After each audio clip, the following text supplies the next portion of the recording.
शोभित जी। राधे राधे। महाराज जी सादर प्रणाम।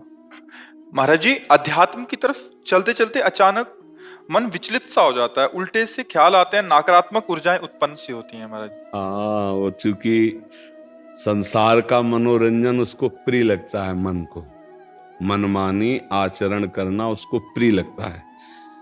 उसकी गलती नहीं है, हम जहां उसको लगाते हैं वहीं वो राजी होने लगता है। अब जैसे अध्यात्म मार्ग में लगा रहे हैं तो इसमें जहां जहां वो लगा रहा है उसके विरुद्ध बात है। उसको भोग चाहिए, उसको हर इंद्रिय के मना खष्टान इंद्रियाणी प्रकृति स्थान कर सती, 5 ज्ञानेंद्रियों के द्वारा वो विषयों में विचरने का स्वभाव बना लिया है। भगवान कह रहे हैं आप भगवान के अंश, ममैवांशो जीव लोके जीव भूता सनातना मना खष्टान इंद्रियाणी प्रकृति स्थान कर सती। आप इस मन के भुलावे में आकर, मन भोगों के भुलावे में आपको फंसाकर ये सदैव अधीन रखा है। अब अध्यात्म सुनना शुरू किया, अध्यात्म चल तो अध्यात्म में मन को वश में किया जाता है और अभी तक आप मन के वश में रहे। तो जब आप सपोर्ट नहीं देंगे तो वो आपका सपोर्ट करने लगेगा। इसकी चाल समझना, क्योंकि आपके बिना उसकी कोई सत्ता नहीं, वो आपके बिना कुछ नहीं कर सकता, आपके दस्तखत से ही करेगा। जैसे हमारा मन कह रहा है मैं देखूं, हम कह रहे नहीं देखना है, वो 100 बार कहेगा देखो, आप कहोगे नहीं ये देखो, अब वो लग जाएगा जिधर आप लगाओगे, पर वो कुछ समय तक लगेगा, फिर वो आपको वश में करने की कोशिश करेगा। और वो जब आप ना करेंगे तो आपको जलाएगा। अगर उस जलन को सह गए तो मन को अधीन कर लेंगे, और नहीं सह गए तो मन आपको अधीन कर लेगा। ये खेल चल रहा है। प्रायः सब मन के अधीन ही होते हैं। मन को कोई चेला बनाने वही सच्चा गुरु। दूसरों को तो चेला बनाना सहज है, मन को जो चेला बना ले वही सच्चा गुरु। मन ने सबको चेला बना रखा है, नहीं बना रखा? जैसा कहता है वैसे ही करना पड़ता है। और बड़ा बात यह है कि मन को हम जैसा कहें शास्त्र आज्ञा से वैसा चला ले, सो महात्मा, वही गुरु, वही भक्त। नहीं तो भाई भेष चाहे जो हो, पर मन के अधीनता से मुक्त होना बहुत कठिन होता है। कोई बिरला मन को अधीन करके भगवान की प्राप्ति करता है। तो आप लोग उसी बिरले में हैं, क्योंकि अगर सत्संग मिल रहा है, साधु संग मिल रहा है और अध्यात्म की बातें सुन रहे हैं, अध्यात्म में चल रहे हैं, तो हम ये नहीं कह सकते कि हमारे ऊपर भगवान की कृपा नहीं। कृपा है, पर हमें विचलित नहीं होना। कम से कम ये बात आप स्वीकार करते हैं कि कभी कभी वो हमको गिराने की कोशिश करता है, अर्थात आपका बहुत सहयोग देने लगा है। तो एक समय था कि हम पूरे उसके अधीन थे, आज है कि आधा आधा हो गया है। आधा वो हमारे अधीन हो रहा है, आधा अपने अधीन करना चाहता है। तो चढ़ाई और चढ़ते जाओ, उसके पॉइंट कम करते जाओ, अपने पॉइंट बढ़ाते जाओ कि अब 60%, अब 65%, अब 70%। फिर जिस दिन 100% तो तुम्हारे अधीन हो गया, उसी दिन भगवान के आनंद का जो स्वरूप है वो प्रकाशित कर देगा। अब ये लड़ाई बहुत जोर की है, छोटी मोटी लड़ाई नहीं है। वो छोटा मोटा शक्तिशाली नहीं, बहुत शक्तिशाली है। क्या? आपको सपोर्ट देगा, राधा राधा राधा, फिर धीरे से आपके सामने रखेगा। देखो इतने दिन जब करते हुआ कोई सुख तो नहीं मिल रहा, इसको भोगो, अभी आनंद आ जाएगा। और देखो ये भोग आपके पास व्यवस्थित है, देखो ना, अभी आनंद आ जाएगा। अच्छा, अब रुका राधा नाम, अब वो उस भोग में ले गया। अब राधा नाम जपना चाहोगे तो अच्छा नहीं लगेगा, अरुचि, वो अपने अधीन करता चला जाएगा। कोई विवेकवान गुरु कृपा पात्र इसकी ये चाल समझ जाता है, अरे अरे मुझे तो पुनः फंसा रहा है, गिरा रहा है। नहीं नहीं नहीं, राधा राधा राधा राधा राधा राधा राधा राधा राधा, तब बचा जा सकता है। ले ये बहुत प्रवीण है मन, बहुत फुसला के फंसाता है। ऐसे ही फंसाता है कि देखो देख लेंगे, छुएंगे थोड़ी, नजदीक पहुंचा जिस विषय का, छू लेंगे, कुछ होगा थोड़ी, और धीरे धीरे धीरे वो तुम्हें लगेगा कि यार गलती हो गई, ऐसा क्यों हो गया, ऐसा यूं हो गया कि उसकी चाल को नहीं समझ पाए हम, उसकी चाल को नहीं समझ पाए। हर एक इंद्री के साथ ये जुड़ा हुआ है। ये सुन लेंगे, ये देख लेंगे, ये छू लेंगे, ये भोग लेंगे, इन्हीं इंद्रियों के कारण हमें परमात्मा प्राप्ति नहीं हो रही। यही इंद्रियां भोगों में फंसाए हुए हैं और उसका मुखिया ये मन है और ये बहुत चतुर मंत्री है आपका मंत्री। पर ऐसा समझ लो कि भोला राजा और चतुर मंत्री, तो उसकी दुर्दशा कैसी होती राजा की। जो सलाह देता है वैसे ही कर देता है और वो फंसता चला जाता है, और मंत्री अपने को बलवान बनाकर केवल नाम मात्र का राजा उसको बनाए हुए सारा काम वही कर रहा है। देख लो आप, नाम मात्र के आप जीवात्मा भगवान के अंश हो, सारा काम वही मन कर रहा है। हमारा मन कर रहा है आज ये खाएं तो हम खाएं, नहीं, ये मन की मांग है, तेरी मांग नहीं है। लेकिन ऐसा कौन भेद पैदा कर पाता है। अब मेरा मन कह रहा है आज ये देखा जाए, तो अब भाई देखा जाए। मेरा मन कह रहा है, तो कभी कभी मन अच्छा सपोर्ट करता है। जैसे आपको मन ने ही कहा चलो चलते हैं सत्संग में, बाबा के पास बैठते हैं वृंदावन में, तो अच्छा सपोर्ट दिया ना। वो सपोर्ट ना देता तो आप नहीं आ पाते। बस इसको अच्छे सपोर्ट के पॉइंट में लगाते रहो, और जब बुरा सपोर्ट करे उस समय सहना बहुत कठिन होता है। अगर मन ने ठान लिया कि अब ये करना है और आपने कह दिया ना, तो आपको जलाना शुरू करेगा, और उस जलन को जो सह गया, यम ही न व्यथ्यन्ते ते पुरुषम पुरुषर्षव सम दुखा सुखाधीरम स्वमृतत्वाय कल्पते, उस जलन को जो सह गया सो भगवान को प्राप्त करने की सामर्थ्य रख लेता है। बहुत कठिन है मन की जलन को सहना। बाहर के थप्पड़ सह जाना सही, लेकिन मन के थप्पड़ सहना बहुत कठिन, सबको गिरा देता है। इसका बहुत विचित्र बल होता है, और इससे बचने का केवल एक उपाय है, नाम जप न छूटे और ये स्वीकार मत करो कि मुझे चाहिए। जैसे मन कह रहा है आज उस होटल में चलते हैं, अब रसेंद्री और मन एक हो गया है।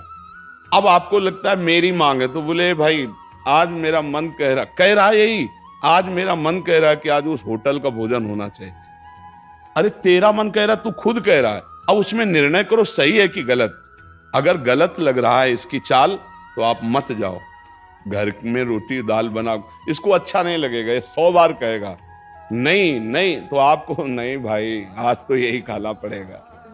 कल भले विचार करेंगे, कल विचार करेंगे आपकी बात पर आज नहीं, आज तो ऐसे बस में करना होता है। एक साधु के मन में आई कि खीर मिले, बहुत दिन से नहीं मिली, मन है कभी कुछ भी सोच सकता है, बहुत व्याकुलता हो गई, बस खीर खीर खीर। तो एक भगत के यहाँ गए, 10-5 गाय भैंस बंधी थी, उन्होंने कहा कि आपकी श्रद्धा है संतों पर। उन्होंने कहा महाराज आदेश कीजिए। तो बोले 10 संतों के लिए खीर बना सकते हो आप? बोले 20, घर का दूध है, हम 20 संतों के लिए बना देंगे। बोले हम 11 बजे आएंगे दोपहर के, आप बना के तैयार रखिए। वो अकेले आए, तो उनका और संत? बोले और संत यही है सर। अकेले कमरे में बैठे 20 संतों की खीर, और कहा आप लोग बाहर हो जाइए, हम एकांत में पाना चाहते हैं। वो पाए, तो भाई 20 संतों के लिए खीर बनी, मतलब 20 पेट भर जाए। तो अब पाए, फिर एकदम यहां तक हो गए तो उल्टी हो गई, फिर मिलाया उसी को, फिर मन कह रहा नहीं अब खीर नहीं चाहिए। बोले नहीं, खाओ खाओ खीर। रोमांच हो गया, नहीं खाएंगे एकदम। तो बोले जिंदगी में खीर का नाम मत लेना, जिंदगी। तो या तो ऐसे उतरो, या तो ऐसे उतरो। इसको वश में करना बहुत अच्छा। एकदम विरोध भी नहीं कर सकते आप इसका, चल ही नहीं पाओगे। इसका विरोध भी एकदम नहीं कर सकते, सपोर्ट भी करना पड़ेगा। तो अच्छी बात में इसका सपोर्ट करो। अब कह रहा है जिससे हमें आज मीठा खाना है, ठीक है तुम्हारी मांग बुरी नहीं है। गए किसी अच्छी दुकान से लिया, ठाकुर जी को भोग लगाया, पाली, तो उसका सपोर्ट हो गया। अब वो बुरी बात कह रहा है, अब नहीं मानना है। उस समय जो जलन उसे सह जाओ, बस यही साधना का है। मन को अगर अधीन कर लिया तो बात बन गई। एक हम बार बार सुनाया करते कि मन मारिया तन बस में की ना, हुआ भरम सब दूर, बाहर से कछ दिखत नाई, अंदर चमके नूर। आपो त्याग जगत में बैठे नहीं किसी से काम, उनमें तो कछु अंतर नाई, संत कहो चाहे राम। वो गृहस्थी में भी है। आप एक पत्नी व्रत लिए हुए धर्म से आप चलते हैं, दूसरी किसी माता बहन की तरफ गंदी दृष्टि नहीं, धर्म से धन कमाते, परिवार का पोषण करते, नाम जब आप महात्मा है, आप सतमार्ग के पथिक हैं, क्योंकि आप अपने प्रवृत्ति धर्म से चल रहे हैं और एक निवृत्ति में अपने धर्म से चल रहा है, तो वो महात्मा है। ऐसा महात्मा का मतलब केवल वेश से नहीं होता, महात्मा का मतलब उस लक्षण से होता है। अगर आप भागवतिक लक्षण से हैं तो आप भक्त हैं, आप वैष्णव हैं, आप महात्मा हैं। तो मनुष्य जीवन का परम लक्ष्य है मन को अधीन करके परमात्मा प्राप्ति करना। अगर मन अधीन नहीं हुआ तो परमात्मा प्राप्ति में बड़ी बाधा खड़ी हो जाती है। नाम जप करते रहो, धीरे धीरे वो बल आता रहेगा नाम जप से कि आप मन को अधीन कर लोगे। नहीं तो पीछे वाले बैच में यही कह रहे थे कि जितनी जेल भरी है ये सब मन से ही भरी है। नहीं बोले ऐसा क्यों किया? बोले मन ने कह दिया, आप क्या करें, हम तो कहते थे नहीं करना, पर इस मन ने फंसा दिया, तो बोले 20 साल की सजा, अब भोगो जेल। मन की एक हरकत ने पूरा जीवन बर्बाद कर दिया, मन की एक हरकत ने फांसी पे चढ़वा दिया। वही मन की तो हरकत है। तो हमें लगता है बहुत होश में रहा जाए, ये जो मंत्री है सलाहकार मन, इस पर नजर रखी जाए कि इसकी गलत सलाह पे दस्तखत ना करो। और अगर आप स्वीकृति नहीं देंगे तो कुछ नहीं कर पाएगा, पक्का समझना। आपकी स्वीकृति से ही होता है जो कुछ होता है। आप जहां कह देते हैं कि चलो अच्छा ठीक है, बस फिर आपकी कोई गम नहीं है, वो आपसे करवा के मालेगा। इतना बलवान मन है, बड़े बड़ों से करवा लेता है। आप तो मान लो गृहस्थी में हो, जिसने आजीवन भगवान का मार्ग चयन किया है उसको भूल में डाल देता है, गलत मार्ग में ले जाता है। आप तो गृहस्थी में मान लो आपसे चूक होना स्वाभाविक है, क्योंकि प्रपंच माया प्रपंच में जिसने जीवन भर के लिए नियम लिया है उससे भी चूक करवा देता है। बड़ा विचित्र मन है। हाँ, अगर मन कहीं अधीन हुआ है तो भगवान का आश्रय लेकर और विवेक के द्वारा इसे अधीन किया जाता है। और विवेक ये बाजार में मिलता नहीं है, ये सत्संग से मिलता है। जैसे आप सुन रहे हैं, बिन सत्संग विवेक न होई और राम कृपा बिन सुलभ न सोई। सत्संग होता है भगवान की कृपा से, और सत्संग से मिलता है विवेक, और विवेक से मन का शासन। निर्णय किया है तू गलत सलाह दे रहा है और मेरी मांग नहीं तेरी मांग है, मैं इसको रिजेक्ट करता हूं, नहीं पास करता हूं। बस वो कुछ नहीं कर पाए। पर इतना ज्ञान नहीं रहता भैया, जहां वो मन से आज गरम गरम कचौड़ी दाल की हो और फिर चटनी हो, फिर अब आप खोज करोगे कहाँ बन रही है, हम खरीद के खाए। मन ऐसे ही फंसा रहा है। आप देखो ना, अपने घर में सब भोग सामग्री है, लेकिन जिनका मन, जो भजन नहीं करते, जो सत्संग नहीं करते, उनका मन गंदे आचरणों में फंसा है। घर में वो सब भोग सामग्री, धर्म पूर्वक भोग करके वो भगवान को प्राप्त कर सकते थे, लेकिन वो अधर्माचरण, कलह, अशांति घर में है, और उनका मन कहाँ ले जाता है? गंदे गंदी जगह उनको फंसाए। ये मन की चाल है। आपके घर में है, धर्म पूर्वक भोग सकते हैं, लेकिन आपसे अधर्म करवाता है, पापाचरण करवाता है। आप विचार करो क्या है इन शरीरों में, क्या है, या उन भोगों में क्या है? कितना भोगोगे? चाहे जितना भोग लो, कभी तृप्ति होने वाली नहीं। और धर्म से चलोगे तो एक दिन इनसे निवृत्ति हो जाएगी, तृप्ति तो नहीं, निवृत्ति हो जाएगी, और आप प्रभु को प्यारे, प्रभु के प्रियजन बन जाएंगे। यही मनुष्य जीवन का लाभ है कि हम कमाई करने आए धर्म की, पुण्य की, नाम की, भगवान का नाम जप करके मंगल करने की, पर ये दिमाग में नहीं रहता। और यही लगता है जितना धन हो जाए, जितनी भोग सामग्री हो जाए, खूब भोगे, मौज से जिए। पर अधर्म आचरण करने वाला कभी मौज से नहीं रह सकता। ये शब्द याद रखो, चिंता, भय, शोक, घबराहट और दुख, ये उसको कभी छोड़ेगा नहीं जो पाप कर्म करता है। अचानक बेमतलब की कल्पना भय की सवार रहेगी और धीरे धीरे वो मन डिप्रेशन में पहुंचने लगता है। क्यों? क्योंकि पापाचरण हो जाता है। और घर के किसी व्यक्ति से ठीक से बात नहीं करेगा। क्यों? अंदर से डिस्टर्ब हो चुका है। ये क्यों हुआ? बोले पापाचरण से हुआ। आज बहुत ज्यादा लोग डिप्रेशन में जा रहे हैं, बहुत ज्यादा लोग। इसका कारण जानते हो क्या है? यही मनमानी आचरण। मनमानी आचरण बचपन से शुरू हो जाता है, गंदा आचरण, गंदा व्यवहार, और वो दिमाग काम नहीं करता। एक प्रियता हमारे अंदर होती है कि कोई हमें प्यार करे, आप समझ ना। एक हमारे अंदर प्रेम की मांग होती है कि कोई हमें प्यार करे। नौ किशोर अवस्था में, जब यौवन अवस्था का, अगर उस समय हमें गलत संग मिल गया तो विक्षिप्त हो जाता है चित्त। अच्छा, प्यार कोई समझ पावे तो मुश्किल की बात है। प्रेम का निर्वाह तो सिर्फ भगवान करते हैं, या भगवान प्रदत्त ऐसा कोई दे दे जो प्रेम का निर्वाह करे। नहीं, अपने हृदय से जिसको हम प्रेम करते हैं और वो कहीं दूसरी जगह देख रहा है, अब विक्षिप्त हो जाएगा वो व्यक्ति, नहीं हो जाएगा। और ये प्रायः बहुत तायत में हो रहा है। क्यों? क्योंकि पूर्व संस्कार बन गए। अच्छा, जैसे देखना, बॉयफ्रेंड गर्लफ्रेंड, ब्रेकअप, फिर बॉयफ्रेंड, फिर गर्लफ्रेंड। समझ रहे हैं क्या संस्कार पड़ रहा बच्चों के अंदर? अब वो जब वर्ण करेंगे एक पति का, तो उनके अंदर निष्ठा आ पाएगी, वो संयम से चल पाएंगे, वो एक गृहस्थी को संभाल पाएंगे, वो अपने पति या पत्नी पर पूर्ण प्रेम कर पाएंगे? नहीं कर पाएंगे। क्यों? क्योंकि आदत खराब हो चुकी, संस्कार खराब हो चुके। अब ये हमारे समाज में ज्यादा फैल रहा है, नहीं फैल रहा है। अब जहां मन को संयम में लाने की बात आती है, वहां मन को तो हमने पहले ही रद्दी कागज बना दिया, पहले ही हमने उसको गंदा कर दिया। अब कैसे हो सकता है? गृहस्थी बहुत पावन मार्ग है, कोई ऐसा नहीं है। मान लो पवित्र शरीर दोनों के हैं और फिर धर्म से ग्रहण किया गया, तो वो फिर एक अच्छी गृहस्थी बनती है।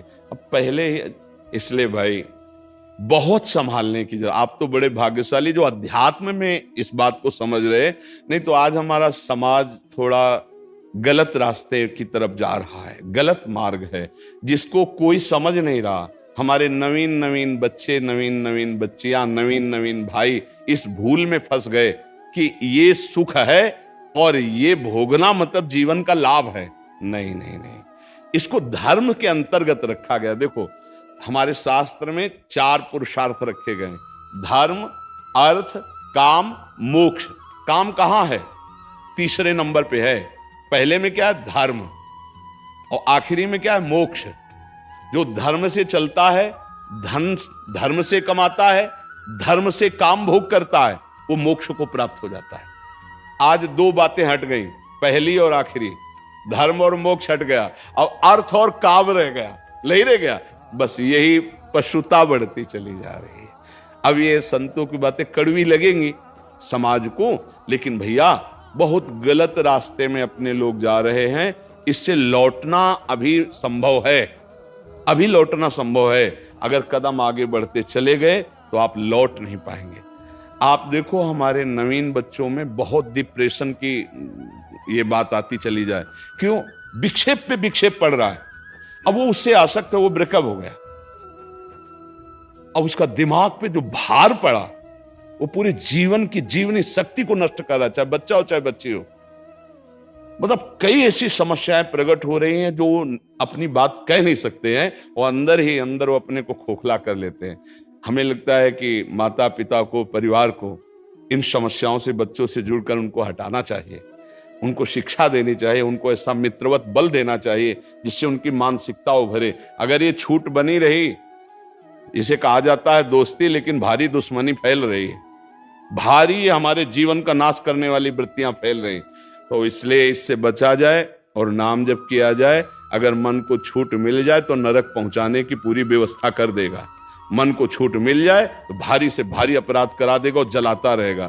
इसलिए मन को छूट ना दी जाए, और मन को छूट ना दी जाए इसके लिए जो चाहिए विवेक, वो सत्संग सुना जाए, और जो बल चाहिए वो नाम जप किया जाए।